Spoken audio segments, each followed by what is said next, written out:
All right, maybe the youngest and the best-looking Sulzer here at the Defense Soap Duels. First off, what's going on? What are you doing? Where do you live? I live in New York, so I moved from Cleveland to New York City, and I'm just going back for the holiday. You made a mistake. I wanted you to know that. Where's that? Yeah, I mean, you moved to New York City from I know. Cleveland. It's been a good change, a hectic change. It's been busy, but I'm starting to transition nicely. Went right away since I moved. I contacted NYU and started coaching over there. So I do a few days a week at NYU, which is Division III. So always finding wrestling no matter where I go. You're going in the opposite direction of Keith. They all moved back here, right? They all bought houses because Keith. You know, Keith and I got stuck on a flight. Yeah. He has the worst They luck. deplaned us in Chicago. It was pretty terrible, but it was nice seeing him and talking to him. But he moved back from Chicago. Okay, and then you move out. Yeah, I know. It's such bad timing. And then Aaron, so they all live within, walking distance of my parents' house. So now I'm like the odd guy out, feeling a little, FOMO, fear of missing out. So it's been tough. West side of West Park? Yeah, West Park. Yeah, right by Cam's Corner. The west side of West Park, yeah, right? You got to see it. The joke? Yeah, Keith and Aaron have a sign up. I don't have anything. They're the kings of West Park for sure. They really have a sign? Yeah, they got, Cam's Corner state champions, Keith and Aaron Sulzer, and conveniently, I get left out. So once I saw that, I had to go. You're a three-time All-American. Doesn't mean anything. It doesn't mean anything. It means something to me.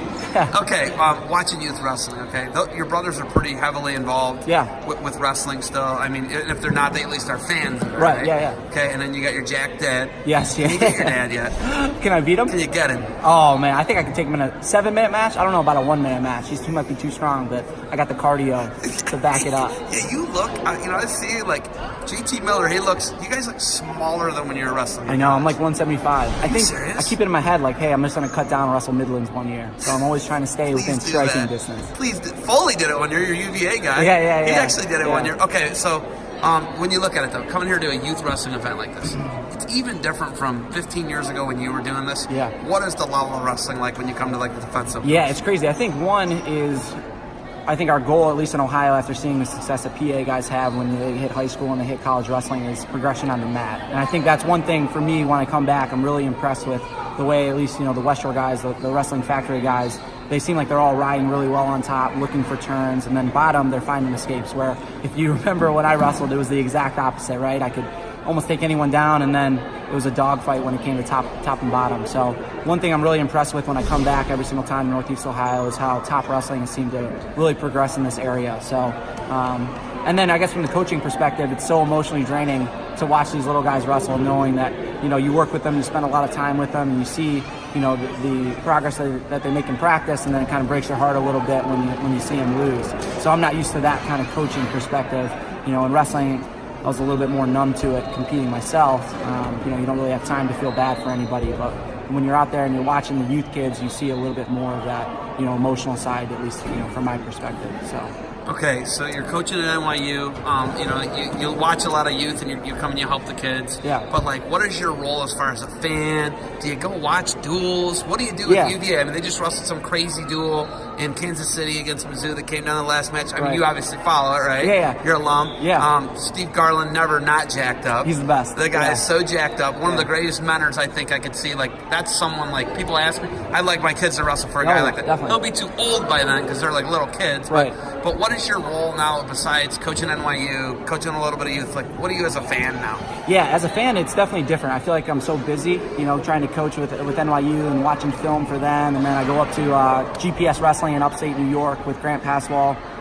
So that's a really up-and-coming club that's in our Monk area of New York. So if everyone's ever around that area, feel free to drop in on Sundays.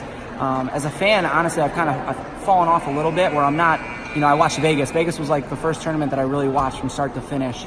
I feel like I'm still a little bit close removed from wrestling myself. I'm still kind of, thinking, I'm always thinking about wrestling, competing, and I think about my own career. And right now I'm just so busy trying to get, the youth kids better and the NYU guys better that I'm not really traveling to watch Virginia. I might be following on social media or something like that, but I'm more involved, I think, in the youth scene and my own kind of coaching than I am, following as a fan. So I might watch, Vegas, but I didn't go to NCAAs last year, and it was in Cleveland. I'm still You kind didn't of go to NCAAs? Yeah, my whole family did. I want to throw my phone across man, the I know. building right now. I don't know if I'm ready to go back and watch, the NCAAs and stuff like that yet. I feel like it's still was 2015 your 2015, yeah. Last year, All-American. Yeah, and it, obviously my didn't end gosh. the way that I wanted it to. It didn't end, badly. It's not like I feel like I'm more content now, but I just don't feel like I'm ready to go back and watch the NCAAs just yet. So. Okay, west side of West Park, Defenso, the whole thing that they've put together here. Yeah. Guy Seiko, Gus, one of your college teammates, high school teammate, youth teammate, someone you came up through the whole way. Seeing how they've built Defenso, West Shore, St. Edward, now Heffernan's the head coach, Urbis is up.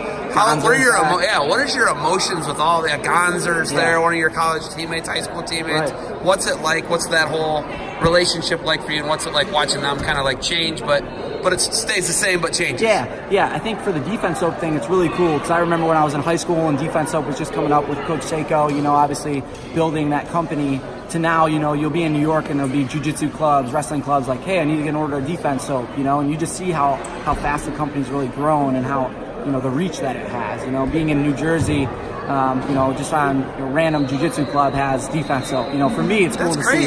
Yeah, it's cool to see because, I've known Gus since I was in second grade and knew, Coach Seiko since I was that young. And to see that company kind of expand and build a brand, and like I said, the reach is just incredible. And then St. Ed's Wrestling, it's something that, I don't know what it is. I think it's the alumni base where we're always so excited to come back. When I come in from break, I'm thinking about seeing my family and going to St. Ed's Wrestling. And it's just that kind of family environment where it's something that you do. It's something a part of like every graduate has to come back, give back like, Sean Nemec did when I was there, Yoshi Nakamura and all those guys, my brothers. When you graduate, it's something that you have to do to come back and help out the guys that are in the current program. So it's just so cool to see that family relationship. I know I can always text Coach Gonzer. I know I can always talk to Coach Heff, and then Coach Urbis every once in a while I'll just give him a random call, or he'll give me a random call just to kind of catch up. So no matter how long ago you graduated, you're never far removed from the program. So it's always great to want to give back. It's something that it's just inherent when you graduate.